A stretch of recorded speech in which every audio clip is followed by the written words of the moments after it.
Zeig mir doch, was Mohammed Neues gebracht hat. Und da wirst du, so sagte, nur Schlechtes und Inhumanes. Fue un terremoto en el mundo musulmán. Las declaraciones de Benedicto en Ratisbona se malinterpretan, hacen que parezca un ataque a Mahoma.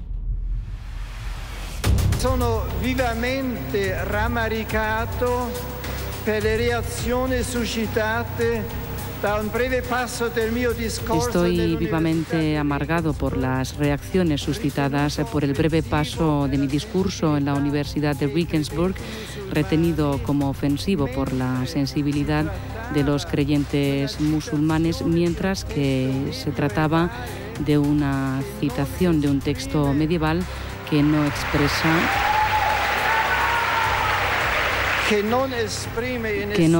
expresa de ninguna manera mi pensamiento personal. Benedicto XVI aún así pide perdón.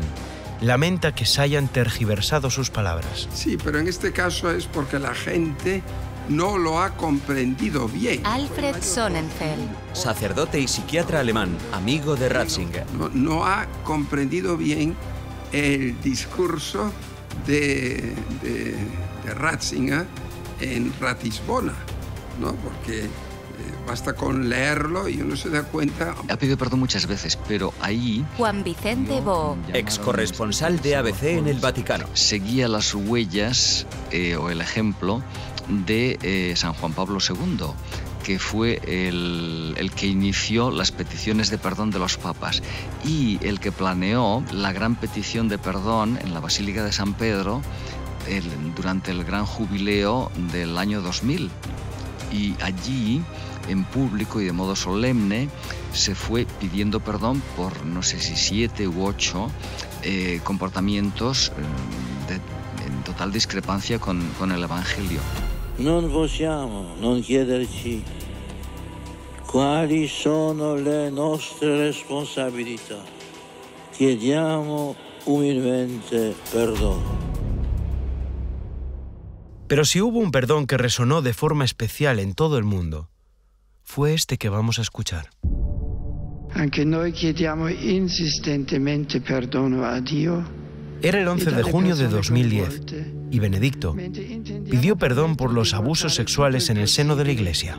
Affinché un tale abuso non possa succedere mai più, promettere che nella missione al ministero sacerdotale e nella formazione durante il cammino di preparazione adesso faremo tutto ciò che possiamo per vagliare l'autenticità della vocazione. Un perdón general que llegaba solo unos meses después de una durísima carta, la que dirige a los católicos de Irlanda. Lo hace después de varios casos de abusos en el país.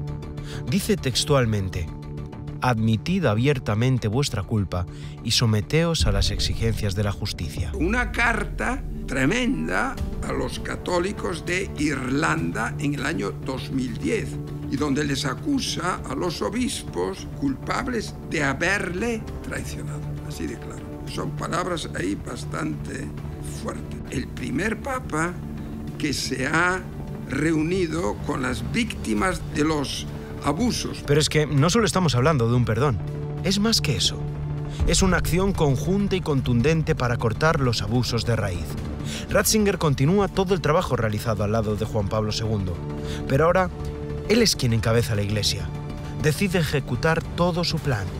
Benedicto identifica y aparta a los culpables, establece un protocolo y se reúne con las víctimas. Eso fue extraordinariamente curativo para las personas a las que el Papa escuchó. Este problema no se puede abordar correctamente sin haber hablado al menos con unas cuantas víctimas. No se percibe la hondura, no la gravedad, hasta que se ha hablado con víctimas. Una de las primeras personas que se da cuenta de que en la Iglesia hay un problema no pequeño con el tema de los abusos. José Gabriel Vera, director de la Oficina de Información de la Conferencia Episcopal. En algunos lugares o en algunas instituciones de la Iglesia sistemático, y al darse cuenta de eso lo pone delante del Papa Juan Pablo II. Él es el responsable del Dicasterio para la Doctrina de la Fe, de la Congregación para la Doctrina de la Fe. Lo pone delante del Papa Juan Pablo II y el Papa Juan Pablo II, que no tenía muchos datos, que luego se han ido sabiendo, yo creo que se fía de él, ¿no? Y dice efectivamente que todos los casos pasen a la Congregación para la Doctrina de la Fe. Esto ha sido pues como destapar algo que nadie pensaba que podía ser verdad. O sea, claro, esto es así, pero basta con mirar un poco la historia de la Iglesia y uno se da cuenta de que hay todo tipo de aberraciones. Pero claro, cuando uno lo ve así, de este modo, delante de las narices, ¿no? Pues entonces también vienen muchas críticas, mucha gente se aprovecha para criticarlo, ¿no? Sin embargo, él no es parte del problema, sino de la solución. Es solución. Pues Benedicto XVI ha tenido que vivir contra su carácter, contra su voluntad, contra su deseo. José Luis Restán. Presidente de Ábside Media. Siempre tormentas tremendas. Tormentas que le han acompañado, que le han hecho sufrir, de incomprensiones, de circunstancias heredadas a las que ha tenido que hacer frente. El tema de los abusos sexuales es un ejemplo perfecto de esto. De malentendidos en los que él ha podido tener también su parte. Él mismo lo dice, me he equivocado. Un hombre que no ha tenido nunca ningún problema en decir, me he equivocado. Acabas de escucharlo. En un pontificado breve, menos de 8 años, Benedicto XVI tiene que enfrentarse a grandes tormentas. Soy Israel Remuñán y en este episodio quiero llevarte de esas tormentas al silencio en el barro. Benedicto XVI. El Papa de la Tormenta. Un podcast original de COPE. Episodio 4. El silencio en el barro. Todas las tormentas fueron complicadas y muchas dolorosas, como la traición de un hombre, Paolo Gabriele, conocido como Paoletto, su mayordomo. Era su persona de confianza, el hombre que le ponía las pastillas encima de la mesilla de noche. Sí, el hombre que le ponía las pastillas encima de la mesilla de noche. El mayordomo del Papa, Paolo Gabriele, ha sido arrestado. Le acusan de la filtración de cartas y documentos oficiales de la Santa Sede. Buena parte de ellas han sido encontradas en el departamento de Gabriele. Pero antes de la detención de Paoletto, el Papa observa durante varias semanas cómo muchos de esos documentos internos del Vaticano, son filtrados a la prensa, lo que se acaba denominando como caso Batilix. El Papa Benedicto XVI era una persona sensible y era un gran sufrimiento el ver la traición a su alrededor. Como se estaban filtrando documentos muy confidenciales de muchos departamentos distintos, estamos pensando que es la persona que le ponía las pastillas por la noche en la mesilla. O sea, vamos a ver. Y que ese tío te esté robando tus papeles y se los esté pasando a la prensa sensacionalista. Es que es muy tremendo, ¿no? También eso nos habla a veces de cómo tenemos una imagen del Vaticano como si fuese una especie de fortaleza perfectamente estructurada y llena de, como si fuese aquello el Pentágono, y nada más lejos de la realidad. Nada más lejos de la realidad. Hay muchísimas precariedades, muchísimas debilidades, yo creo. Es como, está lleno como un queso gruyère, está lleno aquello de agujeros. No sabía lo que hacer. Y por fortuna se le ocurrió llamar a una especie de Sherlock Holmes, que fue el cardenal Julián Herranz, para que llevase a cabo una investigación, y fue el cardenal Herranz quien descubrió que solamente había un filtrador, que era el ayudante más directo del Papa, Paoletto, que fotocopiaba los documentos en el antedespacho del Papa. Es el cardenal español Julián Herranz quien descubre que Paoletto está detrás de la trama. Otra española, la madre Begoña Sancho, era superiora en el convento Mater Ecclesiae en el interior del Vaticano. Tenía una relación cercana con el Papa y también conocía a Paoletto. Quedó con ella. Yo pienso que para el Papa tuvo que ser muy doloroso, porque iba a todos los viajes con él.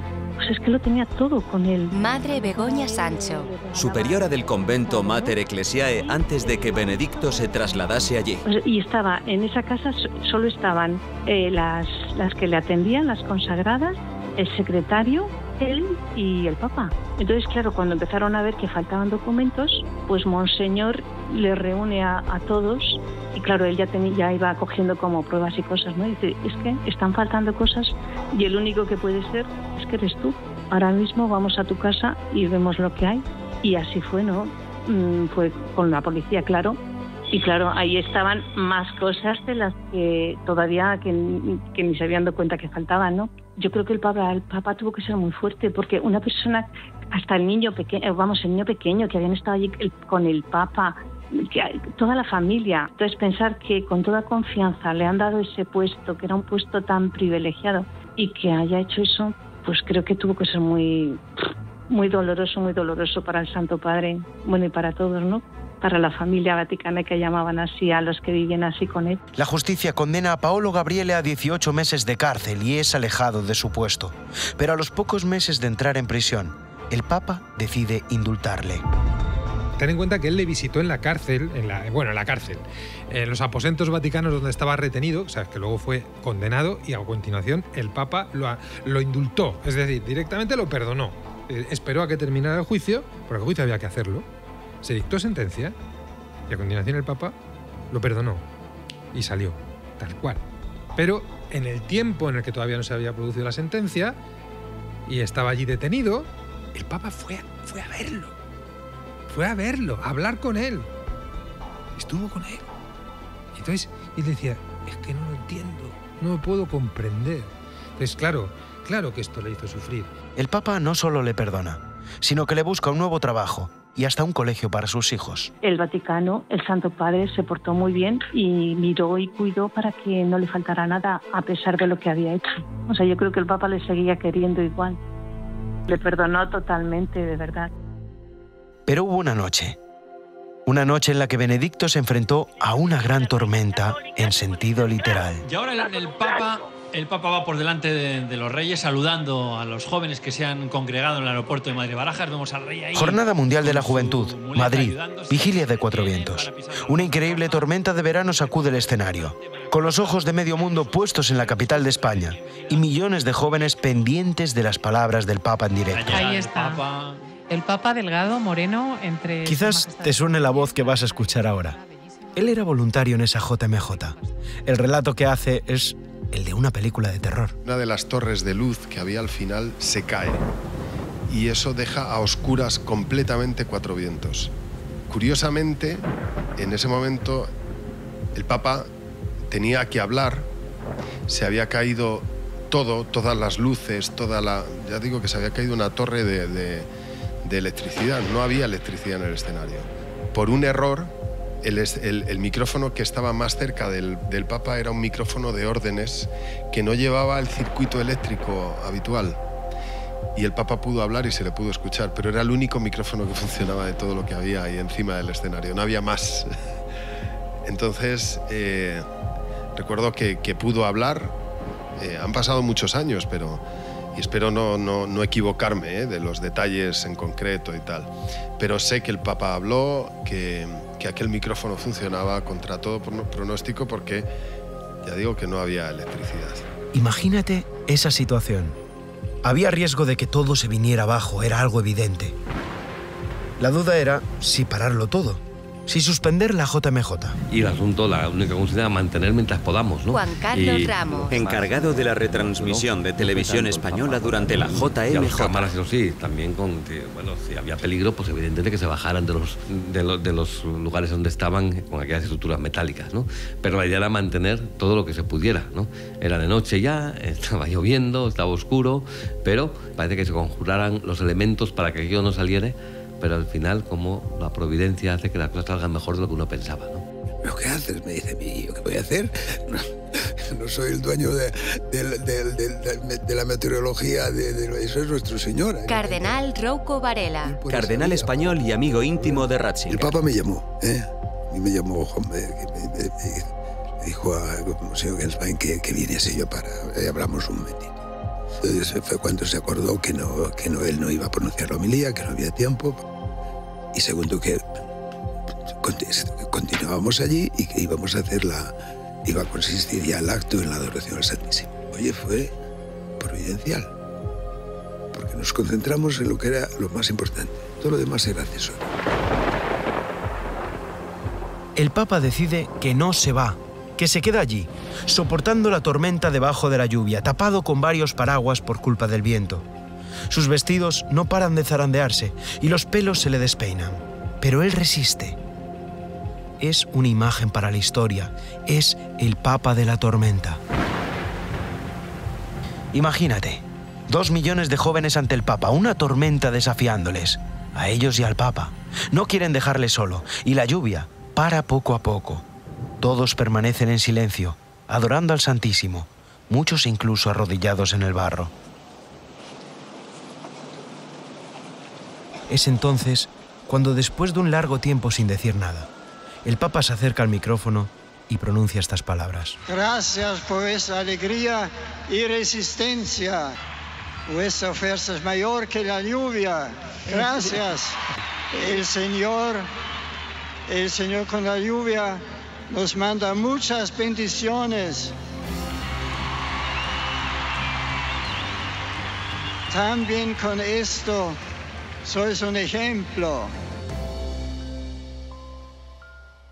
La imagen del Papa en la tormenta es la imagen de la Jornada Mundial de la Juventud y además, al mismo tiempo de ser la imagen, es un mensaje. Lo que está diciendo es, aguantamos. Los cristianos no nos vamos, ¿no? Los cristianos estamos. Lo que más me emocionó no fue tanto el Papa aguantando la lluvia, sino los jóvenes rezando de rodillas en el barro. Y en silencio, que se cortaba el silencio, caía la lluvia, el Santísimo expuesto, y era lo que dije yo en aquel momento, la juventud que reza. Eso me pareció lo más impresionante, como el Papa invitaba a rezar y todos de rodillas, hincados en el barro y en silencio, adorando al Santísimo. Yago de la Cierva fue el director de esa JMJ de Madrid. Al día siguiente me cuenta que se acercaron al Papa para pedirle disculpas. Su reacción le sorprendió. ¿Y qué te ha contestado? Diciendo, ¿disculpas? ¿De qué? La tormenta ha sido providencial. ¿Providencial en qué sentido? Mira, providencial en 2 sentidos. El primero es porque a veces pensamos que los actos eucarísticos, la devoción eucarística, es mejor cuanto más cosas añadimos. Entonces añadimos cantos, añadimos lecturas, añadimos comentarios, homilías, y perdemos de vista que lo fundamental en la adoración eucarística es el Señor delante de ti y tú rezas en silencio. Y la tormenta lo que ha hecho es que el acto de ayer fuera una adoración eucarística en que lo central era la adoración personal en silencio. Por lo tanto, estoy muy contento de la tormenta. Y la segunda cosa es que ha quedado claro, con tanta gente viéndolo por televisión, ha quedado claro quiénes son los que vienen aquí. Que es gente que en medio de la tormenta no se va nadie, no hay ningún problema, no hay ningún movimiento de masas, que hubiera sido muy peligroso, ¿no? Sin luz, sin salidas marcadas en ese momento, etc., ¿no? Entonces la gente se ha dado cuenta del tipo de personas que vienen a las Jornadas Mundiales de la Juventud. Así que dile a los organizadores que me alegro mucho de la tormenta. Cosa que para mí me dejó totalmente boquiabierto. Y insisto, esta es la mentalidad de Benedicto. Lo importante son las personas. La JMJ de Madrid se clausura con un éxito rotundo, se convierte en una de las más multitudinarias de la historia y nos deja esa imagen para el recuerdo. Vuestra fuerza es mayor que la lluvia.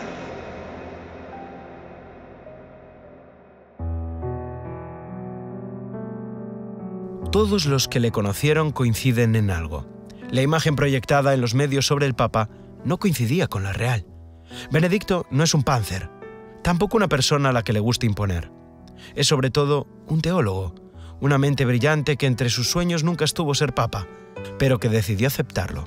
Su ser así humilde, también, yo me acuerdo que en los primeros años... Andrea Tornielli. Periodista y director editorial de los medios del Vaticano. Siempre cuando llegaba en una plaza, por una misa, y viendo cuánta gente lo esperaba, claro, era el Papa, siempre va a pasar, pero su primer reacción era de sorpresa, como decir, están todos aquí para mí, seguro, y porque era un hombre seguramente muy sencillo y muy humilde.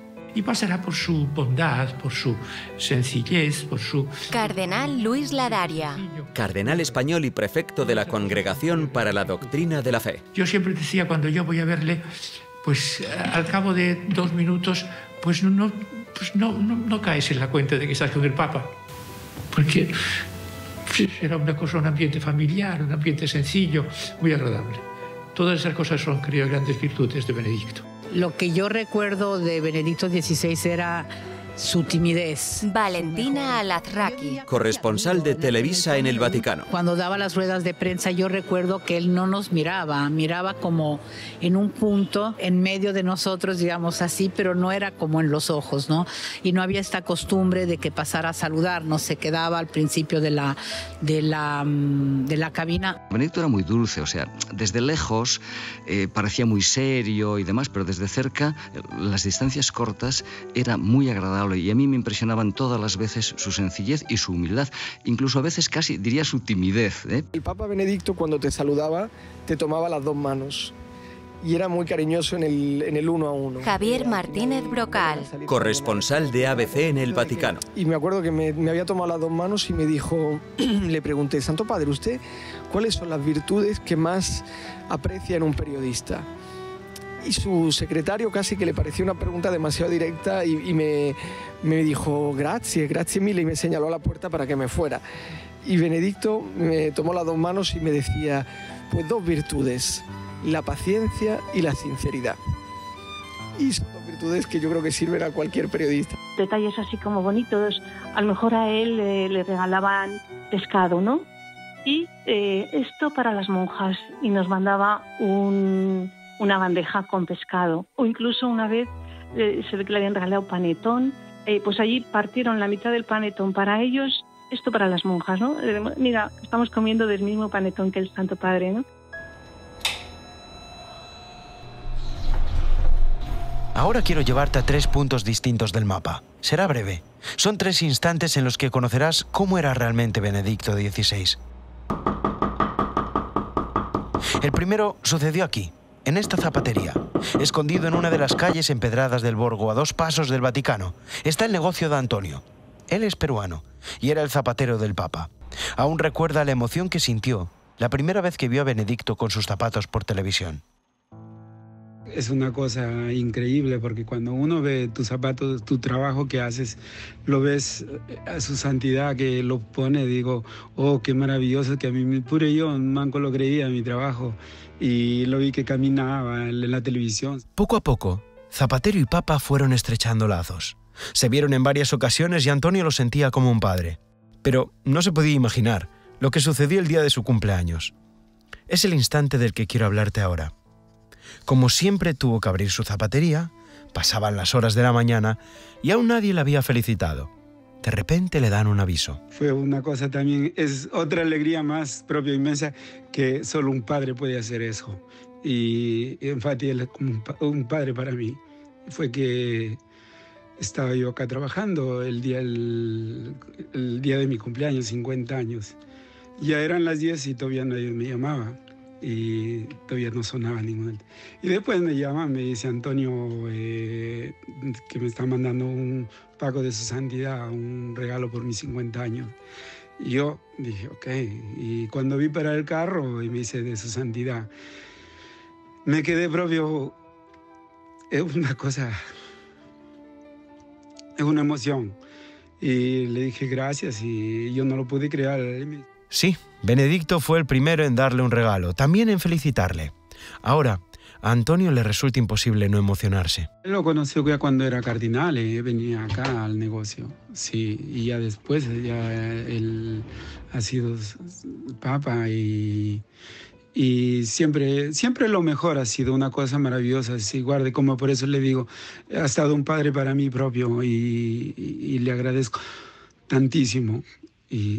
Y veramente así, ¿qué le puedo decir? Darle tantísimas gracias. El segundo instante del que quiero hablarte sucedió en Santiago de Compostela. La ciudad del apóstol recibe al Papa Benedicto el 6 de noviembre de 2010. La negociación para que el Papa viajase a Galicia podríamos decir que ni siquiera existió. Lo tuvo claro desde el momento en el que se lo plantearon. A nosotros nos sorprendió porque fuimos a verlo el presidente de la Junta en aquel momento y yo. Monseñor Julián Barrio, arzobispo de Santiago de Compostela. Y efectivamente le dijimos, santidad, desearíamos que viniera a Santiago. Y él sin más dijo, seguramente que lo voy a hacer. Voy a hacer todo lo posible de que así sea. Y yo le pregunté, ¿y podemos decirlo? Y me dice él, sí, pueden decirlo ya. El Papa busca repetir el mensaje a Europa que se lanzó en Santiago hace 30 años. Yo, obispo de Roma y pastor de la Iglesia Universal, desde Santiago, te lanzo, vieja Europa, un grito lleno de amor. Vuelve a encontrarte. Sé tú misma. Descubre tus orígenes. Aviva tus raíces. Revive aquellos valores auténticos que hicieron gloriosa tu historia y benéfica tu presencia en los demás continentes. Sigue la estela de su amigo, de Juan Pablo II. Llega a Santiago como peregrino y lanza un nuevo mensaje a Europa. Europa ha de abrirse a Dios, salir a su encuentro sin miedo, trabajar con su gracia por aquella dignidad del hombre que habían descubierto las mejores tradiciones. Además de la bíblica fundamental en este orden, también las épocas clásica, medieval y moderna, de las que nacieron las grandes creaciones filosóficas y literarias, culturales y sociales de Europa. Pero el instante del que quiero hablarte sucede detrás de las cámaras. Un poco después de esto, el Papa llega tarde a un acto en la plaza del Obradoiro. El protocolo tiene que retrasarse unos minutos. ¿Por qué? Sobre todo, él tuvo un encuentro muy entrañable con mi madre. Es decir, mi madre ya no se podía mover, le había dado un ictus y lógicamente no podía moverse. Y él se acercó a la silla donde estaba mi madre sentada y habló con ella, pues varios minutos habló con ella, interesarse por ella, preguntarle de cuánto tiempo estaba así, de cómo se encontraba. Bueno, pues fueron unos minutos, se hicieron como una eternidad, en el sentido de que yo le quedé profundamente agradecido de ese gesto que el Papa había tenido con mi madre. Así fue. El Papa Benedicto retrasó todo el protocolo, todos los tiempos, solo para estar un rato más con la madre del arzobispo, que estaba ya muy mayor y enferma. Imagínate, al Papa no le importa llegar tarde, solo quiere estar un rato más con esta mujer. Esto es algo en lo que todo el mundo coincide. Cuando el Papa hablaba contigo, para él eras lo más importante, lo único que tenía en la cabeza en ese momento. Un poco, pero solo un poco. Lo que pasa es que en la plaza del Obradoiro estaban muy impacientes ya de la espera, esperando al Papa, y bueno, a lo mejor los minutos se les hicieron muy largos, pero no es que se retrasara mucho. Roma, Santiago. Para el tercer instante tenemos que irnos hasta la casa de Guzmán Carriquiri. Él y su mujer eran buenos amigos del Ratzinger cardenal. Solía cenar en su casa para hablar de cosas que no tuviesen que ver con el Vaticano. Pues fíjate lo que sucedió con su primera nieta. Mi hija María Pía tuvo nuestra primera nieta, de los 10 nietos que tenemos, María Verónica. Guzmán Carriquiri. Embajador de Uruguay ante la Santa Sede. Gravísimas dificultades y fue llevada inmediatamente al Bambín Jesús, donde fue toda intubada. Falleció a las 24 horas. Lo sufrimos todos muchísimo. No sé cómo se enteró el Papa Benedicto, pero al día siguiente llegó a casa un libro de Ratzinger, Guardare le cose di lassù, mirar las cosas de allá arriba, y adentro, con la letra minúscula del cardenal Ratzinger, que ya nos lo había dejado varias veces en el libro de visitas en casa, escribió In memoria de María Verónica, cardenal Joseph Ratzinger.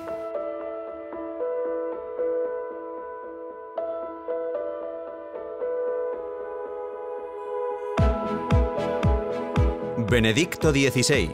El Papa de la Tormenta. Un podcast original de COPE. Productor ejecutivo, Antonio Rantia. dirección y guión, Israel Remuiñán. producción, Eva Fernández, Paloma García Ovejero, Gracia Barra e Israel Remuiñán. diseño sonoro, Germán Palacios. documentación, Mari Carmen Bernal. con las voces de Paloma Serrano, Alberto Escalante, Urbano Canal, Belén Miguel, Iranzu García Vergara, Pablo Rivas, Juanjo Prados y Pablo Delgado.